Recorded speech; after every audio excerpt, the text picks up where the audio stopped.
If you say you've moved on, why are you still talking to the person who broke you? Have you ever wondered why some people keep the door open for their exes? I mean, the relationship ends, the chapter closes, or at least it's supposed to. But then, the texts keep coming. A birthday message, a just checking in, or worse, grabbing coffee like nothing ever happened. Is it just about being polite? Or is there something deeper there? Something unresolved? Something convenient? I'm not saying I have all the answers, but I do have one story, one I've never shared before, until now. See, this isn't just about people. This is about me, and how one unanswered question changed the course of my life. If you say you've moved on, why are you still talking to the person who broke you? I know I might sound old-fashioned. Maybe I am. But I also believe some doors, once shut, should stay shut. You ever felt that way? Let me tell you what happened to me. And then maybe you'll tell me what you would have done. I knew Rachel long before we ever became anything. Back then, she was stuck in a toxic relationship with a guy named Derek. I wasn't trying to be a savior. I wasn't even in the picture. I was just around, watching from the sidelines. I saw her walk out of the cafe more than once, mascara smudged, eyes red. I noticed how her hands trembled when a message came in, and how she'd quickly turn her phone face down like it didn't matter. Derek didn't hit her, at least not with fists. He used silence to make her feel invisible, words to make her shrink. I never interfered, never told her what to do. I just stayed close, not as a man but as someone who hoped one day she'd choose herself, because some doors you can only walk out of on your own. And then one day, she did.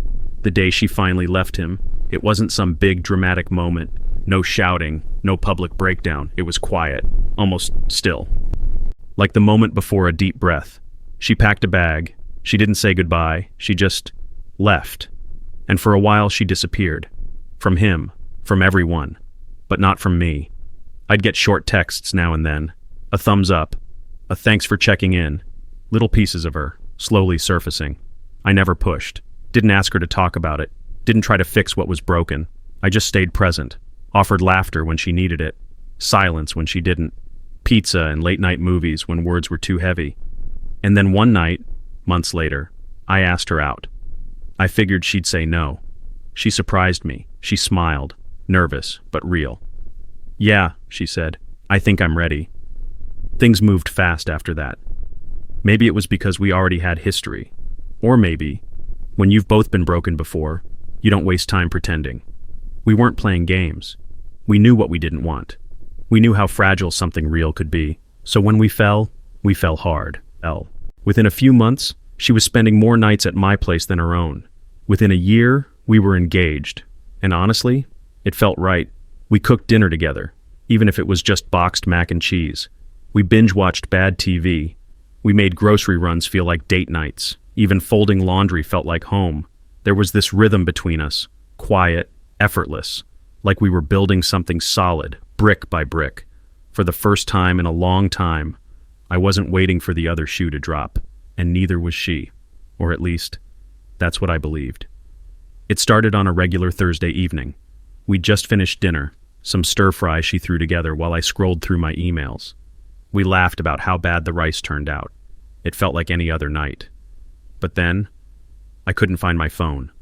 I checked the kitchen, the couch cushions, under the throw blanket. Nothing. So, I did what anyone would do. I grabbed her phone to call mine. Totally normal, right? But the moment I opened her call log, I saw it. Derek. His name. Right there. Recent call. Just a few days ago. It hit me like a cold splash of water. Not a missed call. Not a pocket dial. They'd talked. I froze. And in that moment, a dozen quiet memories rearranged themselves in my head. Things I'd brushed off. Moments I didn't question. Until now. I walked into the bedroom. She was lying there, scrolling through her phone, legs tangled in the blanket. She looked up and smiled. Just a normal night. I held her phone out and asked, "Why are you still talking to Derek?" For a second, her smile faded. Not fear, not guilt, just surprise. Like she hadn't expected me to notice. She didn't deny it, didn't even try. She said, "It's harmless, we're just catching up." He reached out. I didn't want to be rude. I listened. I wanted to believe her. I really did. But something in the way she said it, Casual, too casual, made my chest tighten. I told her honestly, it makes me uncomfortable. You told me you were done with him, that he was toxic, that he hurt you. She nodded slowly, then said, if it makes you feel better, I'll cut contact. And just like that, I thought it was over. But it wasn't, not even close. After that night, she did what she said. At least, I think she did. No more calls from Derek, no messages that I saw. Everything went back to normal. But you know how sometimes it's not what changes on the outside, it's what you start to feel? That was us. She didn't pull away. She didn't fight. She just became harder to reach. Little things. She stopped laughing at my dumb jokes. She'd get quiet during dinner. Her hugs felt distracted, like her body was there, but her mind wasn't. Her phone, always on her, even to the bathroom. Even folding laundry, it stayed in her back pocket like it might run away if she let go. I kept telling myself, everyone's glued to their phones. It's probably nothing. But deep down, I knew. Something had shifted. And it wasn't shifting back. I didn't want to be that guy. The jealous one. The one who checks phones. Who keeps score. Who reads too much into silence. So I let it slide. Or at least, I told myself I did. I kept going through the motions. Work. Dinner. A movie now and then. Kisses on the forehead.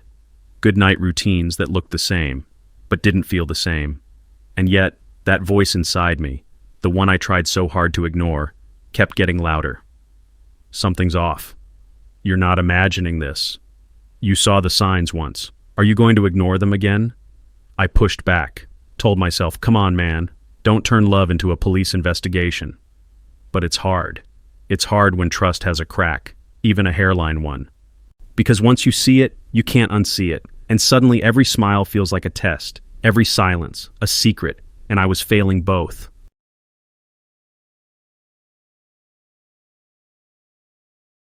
It wasn't a plan. At least, that's what I told myself. That morning I left the house early, had a meeting downtown and forgot my external drive, the one with all my pitch files. Halfway to the office, I realized. So I turned around. No big deal. I'd just swing by, grab it, head out again. Quick. Simple. Normally I'd text Rachel. Hey, heading home for a sec. But that day, I didn't. Not because I was hiding anything. I just didn't. Maybe a part of me wanted to see something. Or maybe I was hoping I wouldn't. The house was quiet when I walked in. Her car was gone. Fine. I wasn't expecting her. I found the hard drive sitting exactly where I left it. Right on the kitchen counter, under a stack of unopened mail. I was already halfway out the door when a thought crossed my mind. You know what? I could use a coffee. And that changed everything. There's a little cafe just a few blocks from our place. Nothing fancy. Just the kind of spot where they know your name, your order, your mood. I parked, walked in, nodded at the barista like always. Ordered my regular, iced coffee, no sugar. As I waited by the pickup counter, I turned to glance around the room, just out of habit. And that's when I saw them. Rachel, sitting in the back corner, facing Derek. They didn't see me. They were deep in conversation, leaning in, her hand tucked near her chin like she was listening hard. His eyes locked on her like nothing else existed. At first, my brain didn't register. It was so normal, so casual, like this was something they did often. I stood still. 1 second. 2. Then I walked straight to their table. Rachel looked up, startled, eyes wide. I didn't yell, didn't ask anything. I just said, "Don't come home." And then I turned and walked out. I don't remember walking back to my car, don't remember unlocking the door or buckling my seatbelt. All I know is, one moment I was inside that cafe, and the next, I was driving. Everything felt slow, muted, like the world had gone underwater. I wasn't angry, not yet. I wasn't crying either. I just felt empty, like someone had opened a door inside my chest and let everything out. The worst part? I wasn't surprised. There was no explosion, no betrayal I hadn't already imagined in my head 100 times. It just hurt, in a quiet, predictable kind of way, like I'd seen the ending, and now I was just catching up to it in real time. I went through the rest of that day on autopilot, emails, meetings, small talk, but inside, I was still sitting at that cafe, still looking at her, still hearing myself say, "Don't come home." When I got home that evening, she was already there, sitting on the couch, hands clasped, eyes red. She stood up the moment I walked in, like she'd been rehearsing for hours. And maybe she had. Before I could say anything, she started talking. It wasn't what you think. He's going through something and needed someone to talk to. It wasn't secretive. It wasn't romantic. I just wanted to be there for him. She said she was being kind, supportive, that she thought I'd understand. She talked like what she did was noble, like helping the man who once broke her was some kind of moral high ground. I let her speak, all of it. I didn't interrupt once, and when she finished I asked one question, not with anger, just quiet clarity. Didn't you promise me you were done talking to him? She paused, just for a second, but it was enough. That pause, it wasn't long, barely a second, but it landed like a hammer. She could have denied it, could have told me I misunderstood, could have looked me in the eye and said, yes, I promised, and I kept it. But she didn't. And in that silence, I heard everything I needed to hear. I asked again, slower this time, almost gently. So what are you doing with him now? She flinched, started talking over herself, scrambling, trying to stitch together another story, one that might make this feel less like betrayal and more like a mistake. But I wasn't angry, not anymore. I was tired of second-guessing, tired of wondering which version of her I was talking to. And honestly, I didn't need more words, because words lie, but energy doesn't. And hers? It was already somewhere else. She broke down, right there in front of me, tears streaming, voice cracking. I didn't mean to hurt you. I didn't know how to explain it. Please, don't end this. We can fix it. And I believed her, not the words, but the pain. The desperation in her voice was real, but it was also too late. Because love, real love, can survive a lot, but not lies. Not the quiet kind that linger in phone calls and just coffee catch-ups. I looked at her, really looked, and I realized I wasn't angry. I wasn't even heartbroken anymore. I was done. So I said it, plain, simple. Pack your things. She froze. I'm not going to fight for a place I was supposed to already have. She kept crying, kept hoping I'd change my mind, but I didn't. And the moment she saw that, she finally walked toward the bedroom, to pack. She packed a small bag, not everything, just the essentials, as if this wasn't permanent, as if I just needed space. She said she'd go to her parents' place in Connecticut, stay a few days. Give you time to breathe, she said. I didn't argue, didn't ask for more, just nodded. She stood by the door for a while, keys in hand, eyes searching mine for some last-minute sign, a flinch, a crack, a please stay. But I had none to give, because this wasn't about cooling off. This wasn't about space. This was about clarity. And I think somewhere deep down, she knew that. But it's easier to pretend a door is cracked open than to admit it's already closed. So she walked out, still hoping I'd call, still thinking I'd wake up missing her. But I didn't.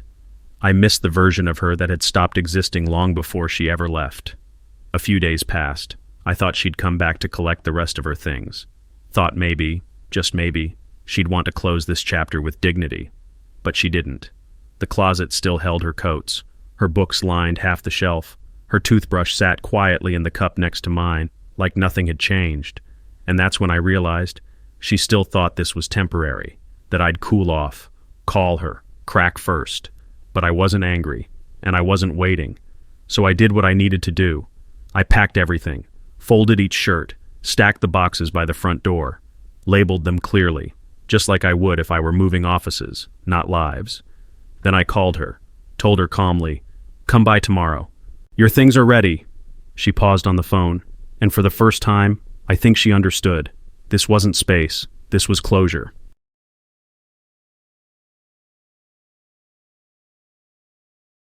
She showed up the next afternoon, hair pulled back, sweater I'd bought her last Christmas, makeup soft, like she was trying to look like us again.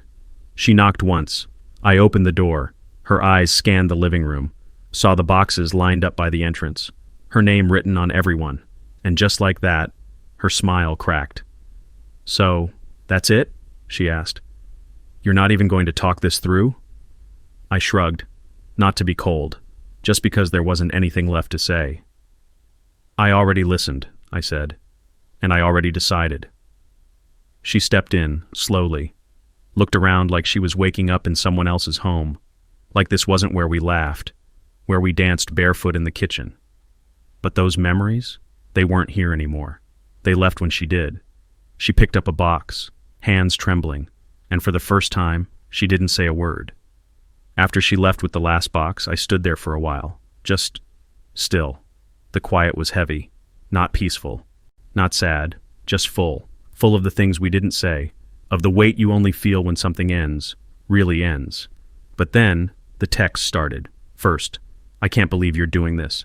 You're really giving up that easy?" Then came the shift. "You're so insecure. You never trusted me anyway. You just can't handle a strong woman." And finally, the sharpest one. "Derek was always better than you."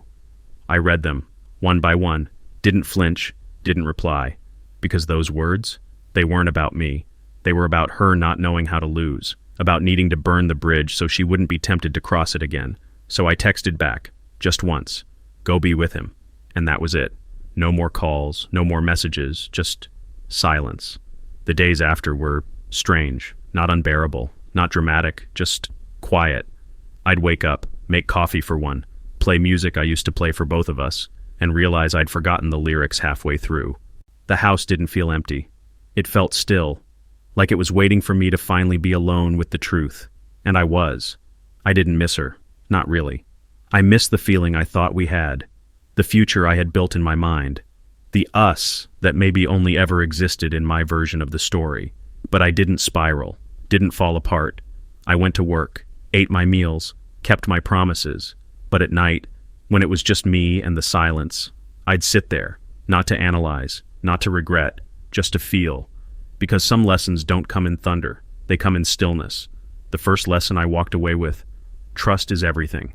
And once it breaks, really breaks, you can try to patch it, say the right words, make the right promises, pretend the crack was never there. But deep down, you'll always know. It's like trying to fix a shattered mirror with tape. You might line up the edges, smooth it out, stand it back on the wall, but you'll still see the fracture. Still catch your reflection split down the middle. And worse, you'll keep getting cut in the same spot, over and over, because trust doesn't just need repair, it needs rebirth, and not everyone's willing, or able, to do that. I used to think love was enough, that it could carry the weight of anything, but without trust, love becomes negotiation, survival, fear dressed up as loyalty. So yeah, lesson 1. Once trust is cracked, the mirror never reflects the same again. The second thing I learned? Boundaries matter, more than love, more than chemistry, more than history. Because when you don't set them early, you end up bleeding quietly, hoping the other person will notice. I should have drawn the line the moment I saw her texting him, not screamed, not accused, just said, "This doesn't work for me." But instead I stayed silent, told myself to be understanding, told myself love was about trust, when really, love is also about respect. And here's the hard truth. If someone truly respects you, they won't test your boundaries. They'll honor them, even when you're not watching. But I gave her space, not as a gift, but as a gamble, hoping she'd choose me, without pressure, without force. She didn't. And that's on me. Not because I let her cross the line, but because I never drew it in the first place. Here's the third thing I learned. Anyone can say the right thing. Not everyone can do it. Rachel told me she cut him off. She looked me in the eye, said it gently, said it convincingly. And for a while, I believed her. Because we want to believe the people we love. We want to trust their words, even when our gut says otherwise. But here's the truth I couldn't ignore anymore. If someone's actions don't match their words, believe the actions. She said it was over with him, but the messages kept going. The meetup happened. The lies stacked, slowly but steadily. Not dramatic. Not explosive, just enough to prove that what she said and what she lived were two different things. And when that gap shows up in a relationship again and again, it's not a mistake. It's a pattern. And patterns don't break just because someone gets caught. They only break when someone chooses to stop repeating them. She didn't. The fourth thing I learned? You can't build a future with someone who's still tethered to their past. I thought Rachel had moved on, that she'd closed that door, locked it, and thrown away the key. But what I didn't realize was that she still had one foot in that room. even if the other was with me. And no matter how much love you bring, you can't compete with a ghost. You can't love someone out of their history. They have to do that work themselves. Being emotionally available isn't just about showing up. It's about not being haunted while you're here. Because when you try to build a life with someone who hasn't let go, it's like trying to run a race with a rope still tied to someone else. You move, but you don't really move forward. You give, but they're still reaching backward. And eventually, you realize you're not in a relationship. You're in a tug of war. The last thing I learned, sometimes walking away isn't weakness, it's wisdom. We grow up thinking love means holding on, pushing through, fighting for it, no matter what. But here's what no one tells you. If you're the only one fighting, you're not in love. You're in survival. I didn't walk away because I stopped caring. I walked away because I finally realized I was the only one holding the rope, and I was losing myself in the process. Love should feel like home, not like war. It should build you, not break you down slowly. So yes, it hurt. Yes, I cried. Yes, there were nights I stared at the ceiling wondering if I gave up too soon. But deep down, I knew I didn't give up on her. I just stopped giving up on me. And honestly, that made all the difference.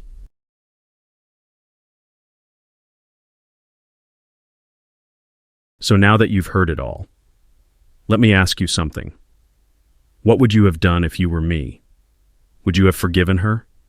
Given her another chance? Held on a little longer? Or would you have done what I did?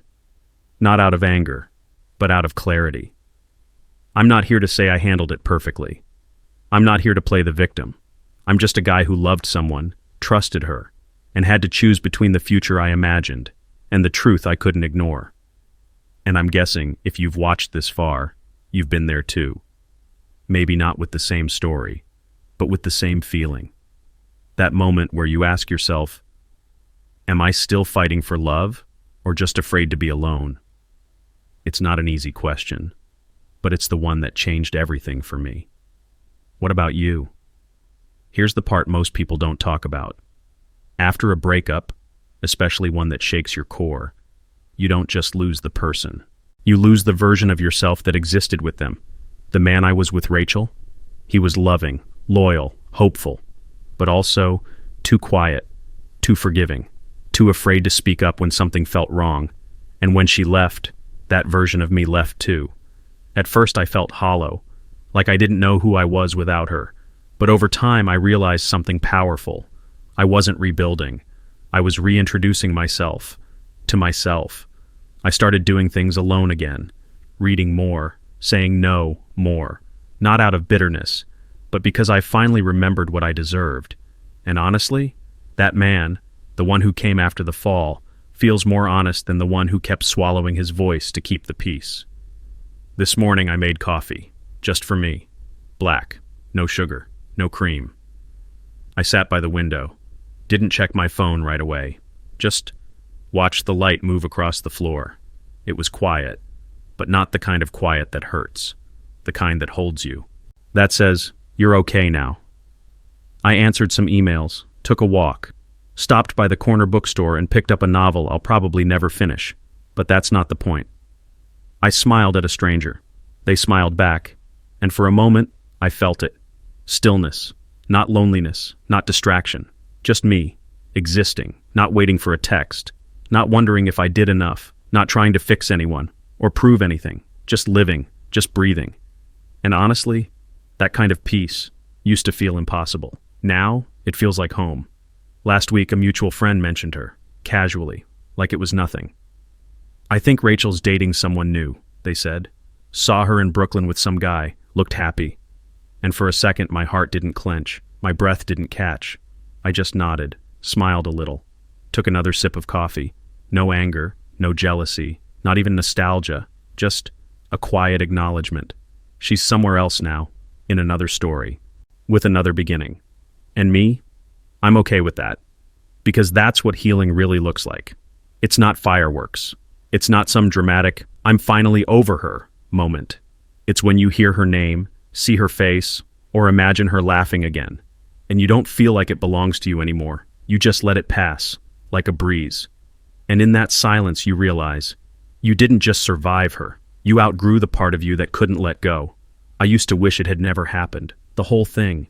Meeting her, falling for her, the late nights, the trust, the unraveling. I wanted to rewind it all, cut it out, pretend it was just a wrong turn. But now, I wouldn't erase a single piece of it, because every moment, even the hard ones, especially the hard ones, built something in me. They taught me how to speak up, how to stay honest with myself, how to stop shrinking just to keep someone close. They showed me my limits, and how far I was willing to bend before I broke. And yes, they broke me. But they also rebuilt me, with stronger parts, clearer vision, cleaner boundaries, quieter strength. I'm not the same man I was before her, and I'm thankful for that. Because now, I don't just know what I want. I know what I'll never accept again. People ask me sometimes, would you ever do it again? Could you still believe in love after that? And the answer is yes. Absolutely, yes. But not the way I did before. I won't love in silence. I won't love by erasing myself piece by piece just to make someone else feel whole. I won't confuse effort with begging, or loyalty with self-abandonment. Next time, I'll still be kind, still be soft where it matters, still bring flowers for no reason, still stay up late talking about everything and nothing, but I'll also walk away at the first sign that I'm disappearing again, because love shouldn't ask you to vanish. It should ask you to show up, fully. The version of me that's coming won't be harder, just clearer, cleaner, and when the right person comes along, they won't be confused by that clarity. They'll meet me in it, or they won't stay long, and that's okay too. I don't need fireworks anymore. Don't need some whirlwind romance that burns fast and bright. I just want real, quiet, steady, present. Someone who asks how my day was, and actually listens to the answer. Someone who doesn't play games with distance or silence, who doesn't need drama to feel alive. I want mornings that start with coffee and no rush, evenings that end with comfort, not conflict. I want someone who fights with me, not against me, when life gets messy, because it always will. I want to sit in a room with her and not say a word, and still feel like everything is understood. Not perfect, not flashy, just honest. That kind of love, it doesn't make headlines, it won't go viral, but it lasts. And that's what I want now. Not someone to rescue me, not someone to complete me, just someone to stand beside me without needing me to disappear to fit. I don't hate her. I know that might surprise some people. But it's true.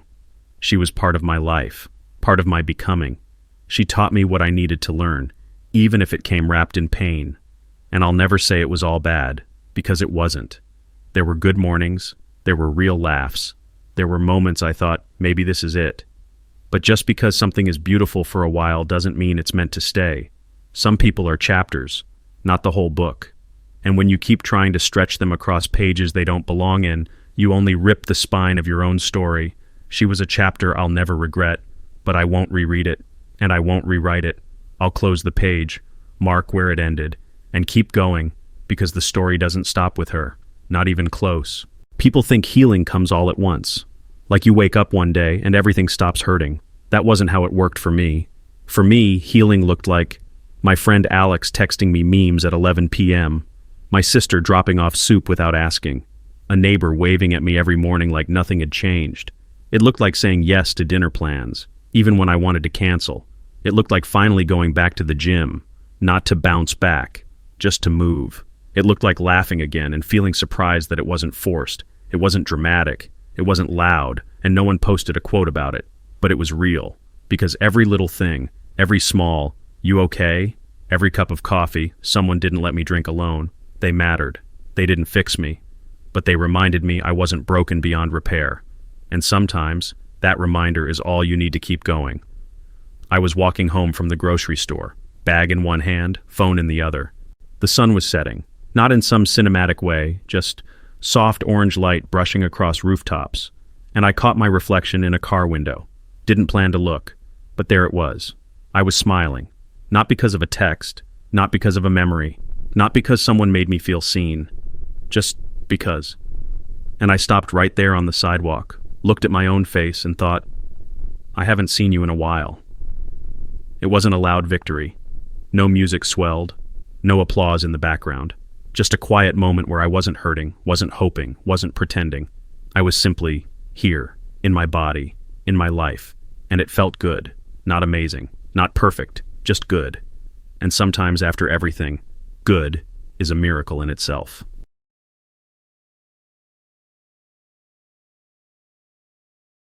When I think about falling in love again, I don't imagine fireworks or some perfect match who finishes my sentences. I don't need someone to complete me. I'm already whole. What I hope for now is someone who's whole too, someone who's done their own healing, who doesn't expect me to carry their past or save them from their loneliness. I want someone who knows who they are and likes who they are, because I'll show up the same way, not empty, not searching for a missing piece, but steady, open, clear. We won't need to merge into one person. We'll walk side by side, two complete humans choosing each other every day, not out of need, but out of want. That's what love means to me now, not losing myself in someone else, but bringing my whole self to something that feels calm and honest and alive, not perfect, just possible. There are things I won't allow again, not because I'm bitter, not because I'm afraid, but because I've finally learned what peace costs and how expensive it is to lose it. I won't chase unclear love. If you're unsure, that's your journey, not my confusion to carry. I won't ignore red flags just because I'm already invested. Emotional debt is not a reason to stay. I won't make myself smaller to make someone else feel more in control. I won't call chaos passion, or silence strength, or mixed signals mystery. I want clarity. I want consistency. I want kindness, the daily kind, not the grand gestures that come after a storm. If that's too much, I'm not the one. And that's okay, because I'd rather be alone with truth than together with doubt. That's not ego. That's peace. And peace isn't something I'll ever trade again. I used to pour everything I had into someone else. Time, patience, softness, second chances. I gave love like it was limitless, but I rarely gave it to me. When things went wrong, I blamed myself. When someone pulled away, I tried harder. I treated their silence as my failure, their confusion as my problem to solve. But after everything, I started doing something different. I turned that love inward. When I made mistakes, I forgave myself, the way I used to forgive others. When I felt lonely, I didn't chase noise. I sat with it, held it gently, let it pass. When I had nothing to offer anyone else, I stopped calling that selfish. I called it rest. The love I used to give away so easily, I finally kept some, and it changed me. Because the most honest love you'll ever give is the kind you don't expect back. Just the kind you give because you finally believe you're worth it. If you asked me now how I feel about the whole thing, I'd say, grateful. Not because it didn't hurt, it did. Not because it was fair, it wasn't. And not because it ended the way I wanted, because it didn't. But I'm still grateful. Because it showed me where I was still unfinished, where I needed to grow, where I was giving away pieces of myself without realizing I was running out. It showed me my strength, but not the kind that yells, the kind that lets go without needing to be right, the kind that stands in a quiet room and says, even if it broke me, I still choose to stay soft. And most of all, it led me back to myself. I stopped chasing closure, stopped waiting for an apology, stopped needing someone to tell me I mattered, because I finally started saying it to myself, and I finally started believing it. If you're watching this and your heart's still in pieces, this part is for you. If you're checking your phone hoping for a message that never comes. If you're waking up with that tightness in your chest, wondering how something that felt so real could end so silently. I get it. I've been there. And I won't tell you it gets better overnight. But I will tell you this. You're not crazy for caring. You're not weak for breaking. You're not foolish for believing. It means you loved fully. It means you showed up. It means your heart still works, even if it's bruised. And someday, maybe not today, you'll hear your own laugh again and not flinch. You'll take a deep breath and it won't hurt. You'll look in the mirror and see someone you recognize again. Until then, be gentle with yourself. You're doing better than you think, and you're not alone, not ever. Looking back, maybe this story was never really about her, not about Rachel, not about the texts, the cafe, the goodbye. Maybe it was about me, about learning to stop chasing people who can't see what I bring to the table, about realizing that love isn't proven by how long you stay in pain, but by how well you choose yourself when no one else will. I used to think heartbreak was the end of something, but now I know. Sometimes it's the beginning of boundaries, of clarity, of soft strength, of finally knowing your worth, without needing someone else to name it for you. So if you've been through it, If you're still going through it, I hope this gave you something real. Not answers, but presence. And if you've ever loved someone so much that it hurt, I want to hear your story too. Because the truth is, the more we speak it, the less alone we all feel.